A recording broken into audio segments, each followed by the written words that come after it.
gente não dorme, a gente não consegue ficar bem-humorado. Você dorme bem, Gomes? Assim, você costuma dormir bem? De vez em quando. De vez em quando a gente dorme bem. Mas tem um profissional que cuida do sono, né? A gente está recebendo aqui nos estúdios da Mix FM Salvador, é o Anderson Pereira, ele que é neuropsicólogo do sono, que é o nosso entrevistado de hoje do Jornal da Mix segunda edição. Muito bom dia, Anderson, seja bem-vindo aqui ao Jornal da Mix primeira edição. Um prazer estar recebendo uma pessoa que cuida do sono. Que maravilha, agradeço a presença do Gomes, da Kátia, estou à disposição da audiência, a gente poder prestar esse serviço de utilidade pública, né? Levar informação logo pela manhã aos nossos ouvintes. E a nossa primeira pergunta aqui, Anderson Pereira, é mito ou é verdade que temos que ter 8 horas de sono para ser considerado um bom sono, um sono tranquilo, agradável, que vai deixar você, digamos que, restaurado ao acordar? Excelente pergunta, Gomes. É aquela ideia, né? Mito ou verdade, né? Verdade ou validade? O que é que a gente tem em termos práticos? Isso é um mito, Gomes, apesar de desde muito cedo, né? Desde a infância a gente escuta essa ideia, né, de 8 horas. O que a gente tem é consolidado das pesquisas mais recentes científicas que a gente tem 3 grandes grupos. Os pequenos dormidores, que fazem ciclo de 5 horas, 5 horas e meia na média. Os mesodormidores, ou seja, dormidores médios, que fazem ciclo de 6, 7 horas. E os grandes dormidores, que podem até ter ciclo de 9 horas, 9 horas e meia. Então, quando tira assim uma média, aí convencionou-se a ideia das 8 horas. Então, tanto que tem até um livro que tem esse tema, o mito das 8 horas. O crivo que vai ser, aí concluindo e devolvendo, é quando eu acordo, me sinto bem, me sinto que minha força está revigorada, o vigor cognitivo, a disposição, não tenho sensação de cansaço. Então, essa ideia das 8 horas leva muito mais a gente para uma chamada ortossonia, que é a busca incessável pelo sono perfeito. Sim. E aí que a gente não tem necessariamente, né? Ou seja, é sempre um cuidar constante. Me diga uma coisa, Anderson, como o distúrbio aí do sono afeta no desempenho cognitivo das pessoas no dia a dia? Dos mais diversos. O que a gente entende? Se ouve muito falar, Kátia, e aí os nossos ouvintes, o Gomes aqui presente também, a ideia do sono REM, né, o sono REM, ou seja, depende da pronúncia muito.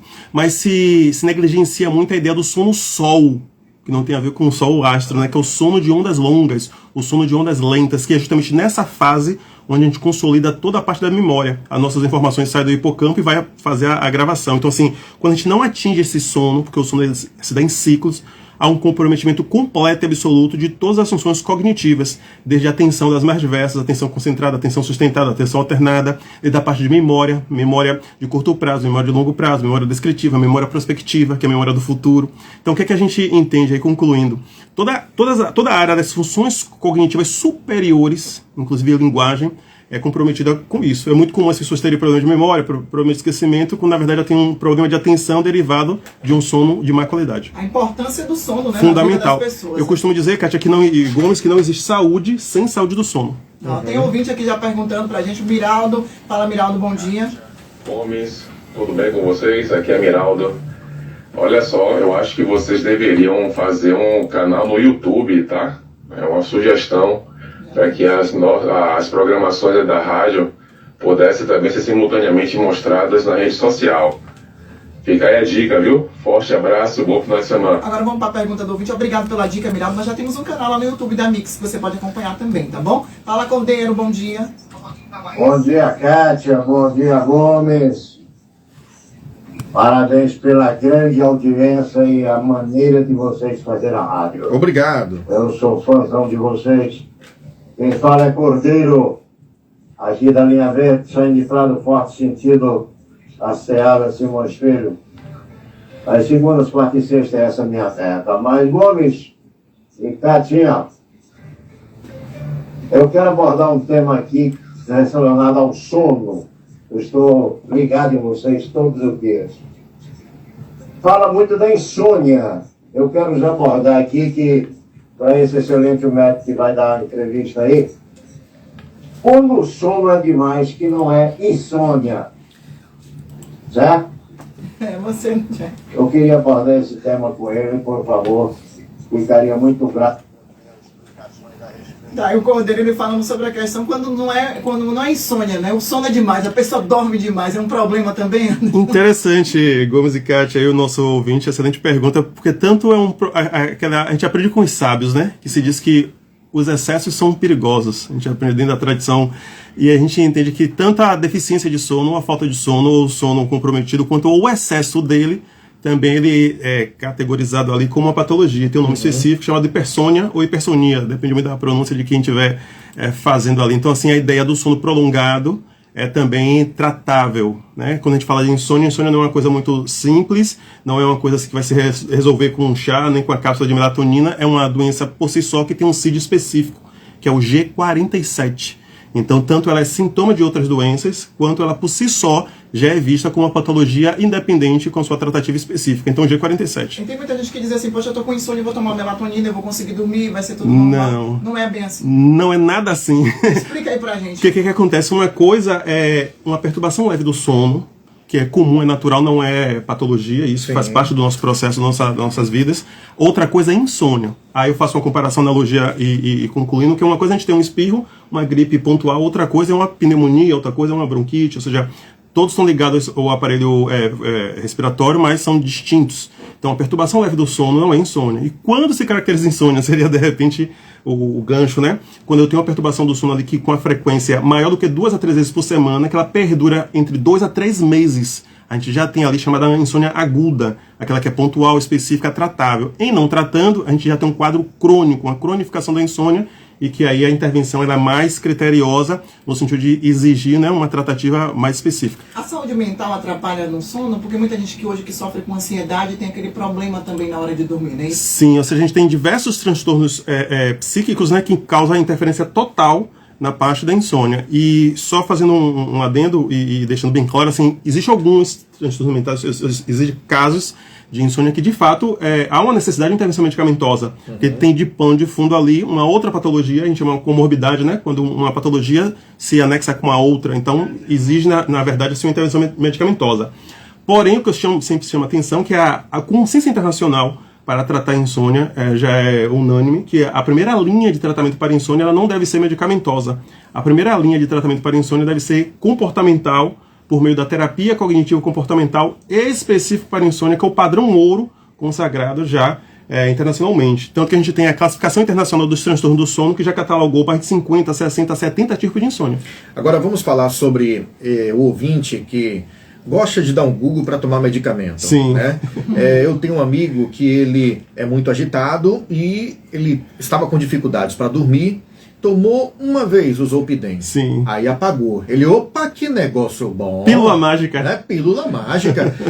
Resultado, ele ficou viciado nisso aí. Né? Quais são as complicações de você primeiro usar um medicamento sem você passar por um médico por conta própria?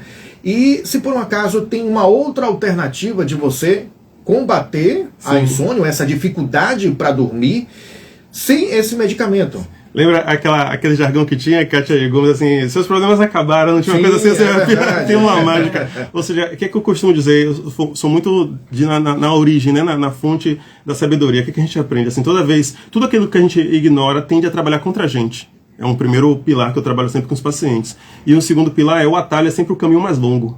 Eu sempre trabalho esses dois conceitos. Então, aquela ideia, né? Pílula mágica, o pragmatismo, quero resolver logo. Ou seja, eu levo 5, 10, 15 anos gerando um problema e eu quero que apertar um botão e aquilo se resolver. Então não existe pílula mágica nem porção mágica. O medicamento específico que você relatou, ele agora já foi mudado a categoria, já foi alçado a categoria de tarja preta, como eu sempre falei que era devido à sua psicodinâmica, né, a forma como ele utiliza, né, a farmacologia toda, como ele funciona no organismo. E ele tem também um caráter alucinógeno. Então você já tem muitas pessoas que relataram que tomaram e saíram dirigindo e voltaram, gente que mexeu na casa inteira, depois foi dar queixa na polícia que foi assaltada, aí quando foi pegar as câmeras era a própria pessoa, ou seja, o que é que a gente traz com isso? Que não é uma coisa simples, não é uma coisa leve, o caminho é sempre o atalho mais longo. E eu sempre digo, não mexa com a química cerebral, não mexa com a sua química cerebral, porque nós não sabemos quais são as nossas predisposições genéticas à dependência química. A gente não sabe a carga genética que recebemos aí de pais, avós, tataravós, ou seja, tem uma cadeia hereditária anterior que nos precede. Então, ao mexer na química cerebral, a gente pode estar abrindo aí a chamada caixa de Pandora, digamos que aí. Recomendação, qualquer fármaco deve ser utilizado única e exclusivamente com a prescrição do profissional de saúde específico, no caso é como medicamento psiquiátrico, pelo médico psiquiatra, que é o profissional competente para poder fazer a prescrição e o manejo de fármaco. E a gente tem uma cultura muito medicamentosa no Brasil. Né? Tem um vídeo aqui participando, Jailson de Camaçari. Fala, Jailson, bom dia. Bom dia, Gomes, bom dia, Kátia, bom dia, doutor. Meu jovem, eu queria saber o seguinte, Eu tirando 2 horas de sono ininterruptas, dá para saciar, dá para matar o sono, como falamos popularmente? Jailson Santana de Camaçari. Vou soltar mais uma pergunta já para o Anderson, Jailson falando que 2 horas do sono já dá para saciar o sono, e tem o Herbert também de Simões Filho. Falar, Herbert. Bom dia, Gomes, bom dia, Kátia, bom dia, doutor, aqui é Herbert de Simões Filho. Eu durmo muito mal, doutor, todos os dias, né, fazer de vez em quando, né? Eu durmo às 8h30 da noite e acordo às 5, né? Mas durante a noite eu acordo várias vezes, né? Essa noite eu até coloquei uma frequência 528, que dizem que é por causa do sono, para cura, né? Essas frequências funcionam. E o que eu faço para melhorar meu sono? Aí, pergunta do Herbert de Simões Filho, para melhorar o sono dele, usou a frequência. E o Jailson que disse que tira 2 horas de sono, dá para saciar o sono, mesmo estando cansado? Aí qual o critério, né? É como a gente diz assim... Me alimentei aqui, já é o suficiente. Quantas gramas eu preciso me alimentar? Ou seja, a ingesta alimentar é muito particular. Tanto que uma máxima da nutrição que diz comer muito não é comer bem. Eu pego essa mesma máxima e faço uma analogia para o sono, porque eu trabalho o sono como um quarto alimento. As 2 horas, né? Eu dormir esse horário é o suficiente, muito provavelmente, sem conhecer muito o caso dele, eu costumo já acionar um red flag, uma bandeira vermelha, que talvez não seja o suficiente, né? Não seja o suficiente para ele poder fazer toda a parte da ciclagem. Aí, Kátia Gomes, que o sono da gente ele se dá em ciclos, N1, N2, N3, REM, e esse ciclo dá uma média de 90 minutos, 1h30. E o ideal é que a gente faça vários ciclos desse ao longo da noite. Então, como ele falou 2 horas, 2 horas e meia, não dá nem para fazer 2, 3 ciclos. Então, muito provavelmente, ao longo do dia, ele tenha cansaço, ele tenha indisposição, ele tenha a variação no apetite, ou seja, uma série de comprometimentos da potência máxima dele enquanto humano. É uma pré-avaliação, assim. Então, respondendo diretamente, eu acredito que não. Acho que está muito pouco esse sono aí. Fazer mais ciclos, pelo menos uns 3, para poder ele se enquadrar pelo menos como um pequeno dormidor. Enquanto o outro ouvinte que relatou essa ideia de que, você vê como é o paradoxo, né? O outro já dorme 8h30, como eu vou, na noite, que daria já quase umas 9 horas e tanto, mas ainda assim não se sente revigorado na sua qualidade do sono, como é diverso. Então, aí comprova o que eu já disse anteriormente, ou seja, dormir muito não é dormir bem. Então ele não faz os ciclos ali. Como ele relatou que tem interrupção, então a gente pode fazer uma pré-avaliação ainda que superficial, né, não foi feita na anamnese dele, de uma insônia de manutenção. E o que é essa insônia de manutenção? É quando a pessoa não tem nem assim, dificuldade de iniciar o sono, mas tem a dificuldade de mantê-lo. Então gera essas interrupções e não atinge ali o nível ideal, que é o sono sol de ondas longas, o N3. Ó, tem uma pergunta interessante aqui da Consuelo, que ela pergunta, sonhar, quando a gente sonha, quando a gente está dormindo, isso é sinal de que a gente está dormindo bem? É sinal de que, não necessariamente que está dormindo bem, mas é sinal que pelo menos uma vez chegou no sono sol, passou por ele, né, foi por REM, que é onde se dá o sonho. Então vamos fazer uma coisa rápida aqui. Eu estou aqui, a gente estamos todos acordados aqui, em vigília. A gente vai passar para o sono. Então a transição hipnagogia, fomos para o sono.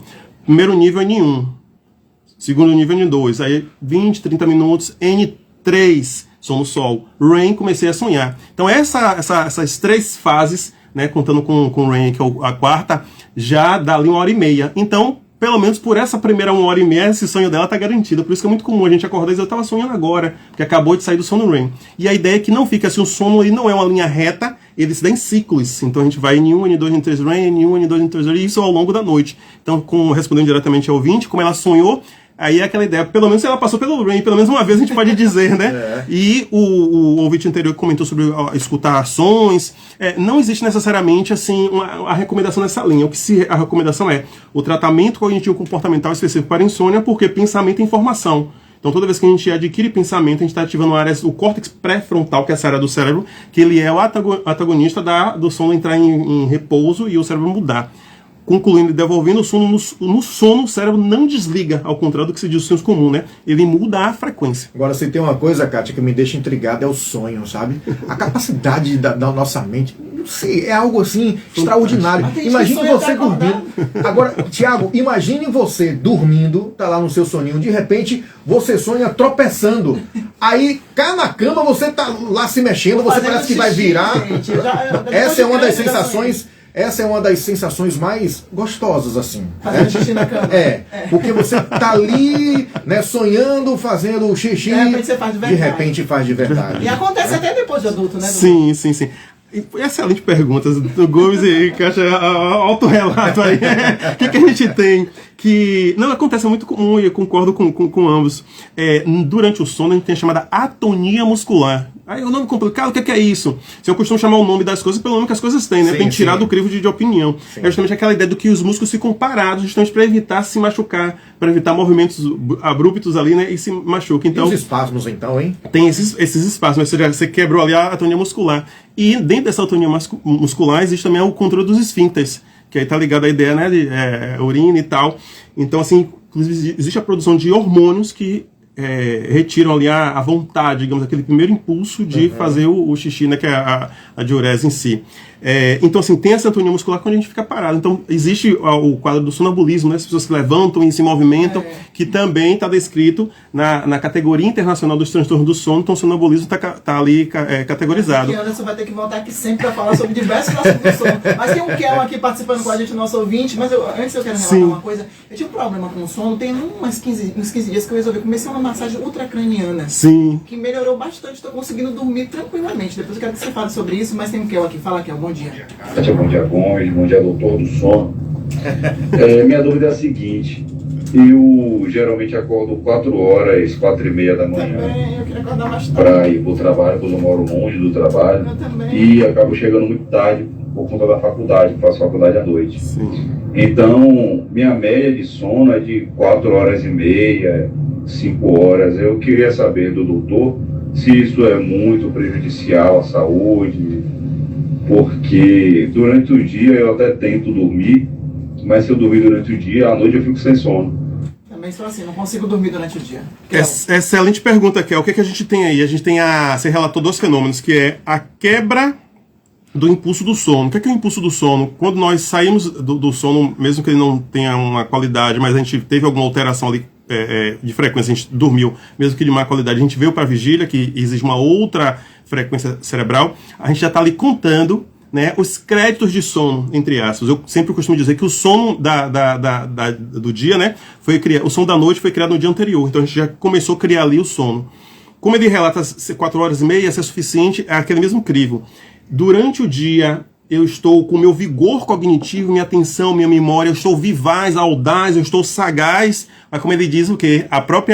O complemento dele já demonstra, né, que ele sente sonolência ao longo do dia. Então, se ele sente sonolência, ele está com baixa frequência, no sentido de atenção. Se a gente for fazer uma avaliação, atenção sustentada, atenção alternada, com certeza vai dar déficit atencional derivado de privação de sono de má qualidade.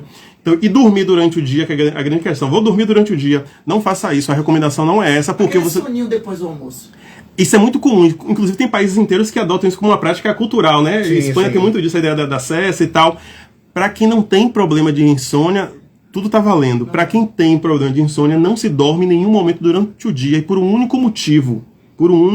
Aí eu faço uma outra comparação, que eu sou também conhecido por muitas analogias que facilitam os conceitos científicos difíceis e fica fácil.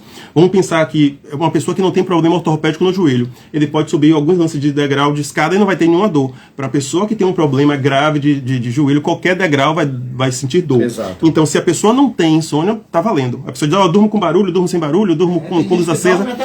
Isso, exatamente. Mas pessoas que têm insônia não se dorme durante o dia por aqueles simples motivos, né? Se a pessoa acorda pela manhã, toma um café, ela começa a beliscar comidas, né? Comer aleatoriamente ao longo da manhã, a grande tendência é que ela não tenha apetite para almoçar meio-dia, porque ela gastou digamos assim, a ânsia de comer. A mesma coisa é o apetite para o sono. Então a pessoa que passou ali dando pequenas dormidas, digamos que assim, ao longo do dia, ela quebrou o impulso do sono, e ao chegar à noite não vai conseguir fazer o ciclo. Agora, Anderson, Kátia acorda cedo todos os dias também, eu acordo cedo 4, eu já acordo 5 horas de segunda a sexta. Anderson, sábado eu quero dormir até no mínimo 7. Sim. Só que não vai. Não vai. O quê? Por que, Anderson? Eu costumo dizer, Gomes, excelente pergunta, aquela ideia, pelo menos no sábado, quando daqui a pouco você já acorda automaticamente, né? Eu fico na cama, nem levanto. De pirraça, né? Se eu também vou ficar. Então, o que acontece? A gente trabalha, Gomes, o nosso sono é produzido pelo nosso cérebro, num grupo de neurônios muito específico, chamado, um grupo muito, muito reduzido, de 50 a 70 mil neurônios. Ou seja, a gente tem no nosso cérebro 6 bilhões Então 50, 70 mil é uma quantidade diminuta, mínima. Sim. Mas essa área é chamada núcleo supraquiasmático, que é essa área que é o nosso marcapasso do sono natural. Ele está captando tudo ali, ou seja, todo o nosso sistema cerebral capta informações.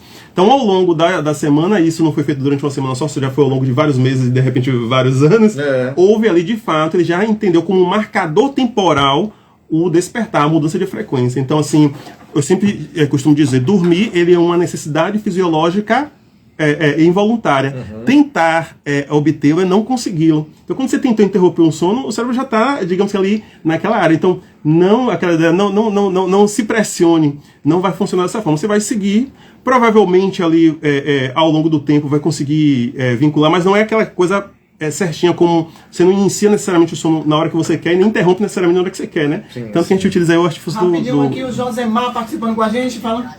Gomes, vamos saber do doutor aí se é verdade ou se é mito. Café tira sono, e quando eu tomo café, meu sono some. É o custo para dormir.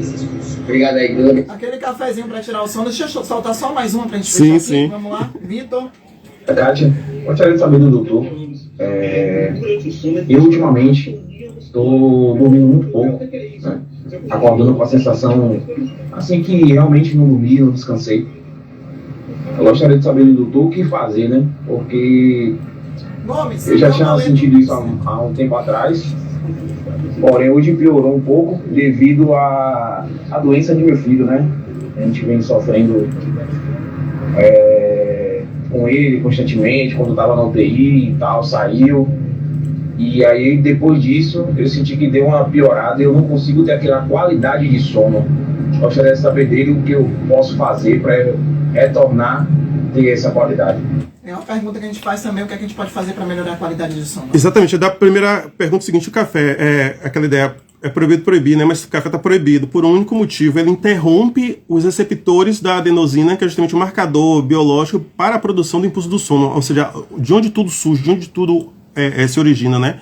Do acúmulo de adenosina, que vai dar os créditos que a gente precisa entrar em ciclo. O café ele é um estimulante, né? Um neuroestimulante, então ele é totalmente antagonista da produção do nosso sono. A gente tem dificuldade para dormir, esquece o café. Mas está suspenso imediatamente, porque como é que a gente quer colocar um órgão para entrar em repouso e dar nele um estímulo? É aquela ideia, você está dirigindo com o freio de mão puxado e acelerando, né? Ou seja, não vai funcionar muito bem. Esse carro vai para frente ou vai para trás. Então, assim, o café é um neuroestimulante. Não só o café, mas diversos outros, esses condimentos. A cafeína não necessariamente está ligada só ao café, às vezes tem elementos que tem cafeína, conservantes. E do outro ouvinte que falou sobre a questão da perturbação do sono, né? Aí a gente está numa situação de estresse, né? Tá a questão do filhinho dele que está com problema de saúde, ele está o tempo todo em hiperalerta, ou seja, eu tenho que estar atento. Aquela ideia ativa na gente vestígios ancestrais daquilo que fez a humanidade chegar até aqui, que é a sobrevivência. Então, assim, eu preciso entender essa ameaça que vem, essa ameaça é menor que eu. Sendo menor que eu posso enfrentá-la. Eu tenho que estar acordado para quando ela chegar eu poder enfrentá-la. Essa ameaça que chega é maior que eu. Se é maior que eu tenho que fugir para poder me proteger. Então, ativa aí o sistema de luta ou fuga. Para todas essas duas posturas, uma coisa é certa, eu tenho que estar acordado, eu não posso dormir. Então, diante de uma situação de estresse, a gente tem pico de cortisol, que ele é antagonista da melatonina, que não é essa da cápsula, e que deixa o nosso cérebro em hiperalerta e que trava completamente a frequência do sono. Para fechar, o que a gente pode fazer para melhorar o sono? Entender que não existe saúde sem saúde do sono, entender, respeitar os nossos ritmos e os nossos horários e compreender que aquilo que o mundo nos pede não é o que o mundo nos dá. A gente precisa entender os nossos ciclos naturais e não sacrificar aquilo que não tem preço, que é o que é a nossa própria saúde. Concluindo, quando a gente vai pensar em sono, a gente vai falar em prevenção de Alzheimer, a gente vai falar em prevenção de diabetes tipo 1, tipo 2, ou seja, todas as doenças, quando a gente vê, está alicerçada ali em 70 a 65 milhões de brasileiros que sofrem com insônia. Dr. Anderson Pereira, neuropsicólogo do sono, muitíssimo obrigado, foi muito bom, fala fácil, fala bonito, né? Todo mundo entende, obrigado de verdade, e o senhor vai voltar assim que tem muita pergunta aqui ainda. Muita mesmo. Agora atenção, tá na hora de pagar o seu boleto, a Mix FM paga o seu boleto, e o boleto de hoje, vamos pagar, é o do Cláudio Roberto Jesus, de Pernambués. Alô Cláudio, parabéns, e tem ingresso pro cinema também, quem vai curtir o cineminha, muito bem acompanhada, é a Alana Carneiro Santiago de Jesus, do bairro Novo Horizonte. Parabéns pra você, Alana! E a gente termina assim a primeira edição, já agradecendo a Anderson. A gente espera você voltar logo aqui pra gente falar mais sobre o sono, tá bom, Anderson? Tudo de bom. Maravilha, Kátia Gomes, ouvintes, muito obrigado pelo acolhimento e pela cortesia de estar aqui. A gente volta daqui a pouquinho com a segunda edição do nosso Jornal da Mix. Continua aí. da Mix. Jornal da Muitas perguntas, muitas. Tá vendo? O câncer de mama é o tipo mais comum